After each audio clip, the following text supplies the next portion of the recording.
দাদা কেমন লাগলো আপনার আমাদের স্বচ্ছ ভারত অভিযান সামিল হয়ে?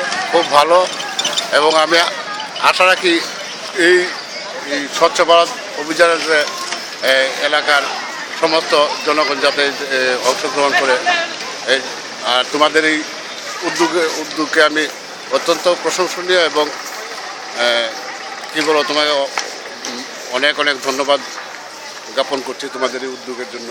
এবং তোমাদের কাছ থেকে শিখবে এলাকার অন্যরা, শিখবে তোমরা শিক্ষিত যুব সমাজের অংশ যেভাবে এগিয়ে এসছো, আশা করি এলাকার সমস্ত জনগণ এটা দেখে আরও অনুপ্রাণিত হবে, উজ্জীবিত হবে, স্বচ্ছ ভারত অভিযানে আরও ব্যাপকভাবে অংশগ্রহণ করবে সবাই। ধন্যবাদ।